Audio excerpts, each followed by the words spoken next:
تقوی کے آثار 7 اشیاء کے اندر ظاہر ہوتے ہیں۔ 7 اشیاء کے اندر، انسان کے جسم کی 7 چیزوں کے اندر تقوی ظاہر ہوتا ہے۔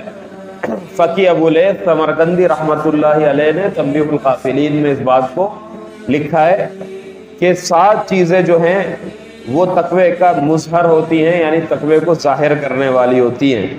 سب سے پہلے تقوی کا جو اظہار ہوگا وہ انسان کی زبان سے ہوگا، یعنی روزہ جب بندے نے رکھ لیا، اب روزہ رکھنے کے بعد جو روزے کا اصل مقصد ہے اللہ تبارک و تعالیٰ کا خوف، اللہ تبارک و تعالیٰ کا تقوی، وہ ظاہر ہونا شروع ہوگا۔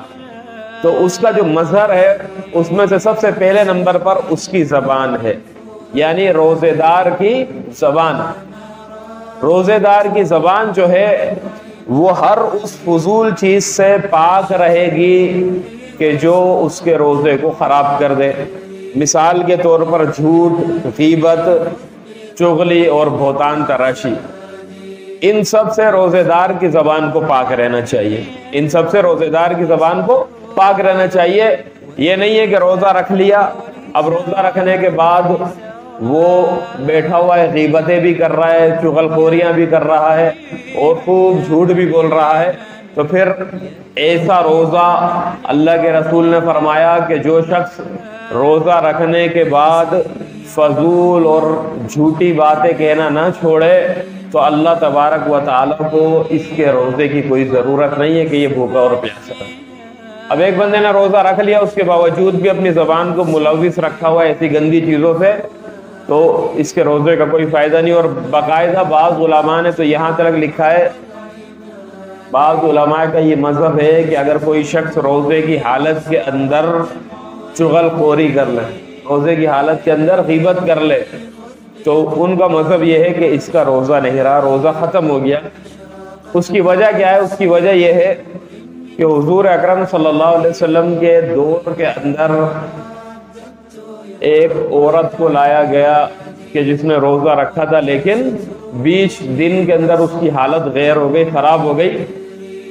تو اب لے کر آئے جب اللہ کے رسول کے پاس، تو حضور اکرم صلی اللہ علیہ وسلم نے جب دیکھا، تو دیکھنے کے بعد اللہ کے رسول نے ایک کشت منگوایا اور منگوانے کے بعد کہا کہ اس کے اندر الٹی کرو اپنے حالت کے اندر انگلی ڈال کر۔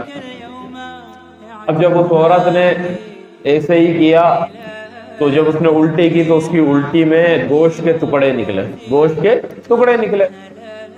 اللہ کے رسول نے صحابہ سے فرمایا کہ دیکھو اس نے روزہ رکھا تھا، لیکن اس کے بعد اس نے اپنے مسلمان بھائیوں کی غیبت کی، اس وجہ سے قرآن کے اندر اللہ تبارک و تعالیٰ نے فرمایا کہ تم میں سے کوئی ایک شخص اپنے بھائی کا، مردہ بھائی کا گوشت کھاتا ہے، تم اس کو ناپسند کرتے ہو۔ قرآن میں اللہ فرماتے ہیں کہ تم میں سے کوئی ایک بندہ یہ پسند کرے گا کہ وہ اپنے مردہ بھائی کا گوشت کھائے، نہیں بلکہ تم اس کو ناپسند کرو گے۔ تو یہ مردہ بھائی کا گوشت کھانے کے کیا ہے؟ مترادف ہے غیبت کرنا۔ تبھی اللہ کے رسول نے فرمایا کہ دیکھو اس نے جب الٹی کی تو اس کی الٹی سے کیا نکلے؟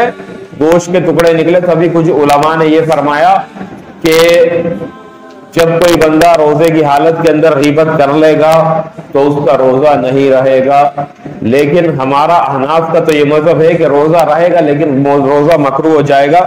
تو سب سے پہلے نمبر پر روزہ رکھنے کے بعد جس چیز کی حفاظت کرنی ہے وہ زبان ہے۔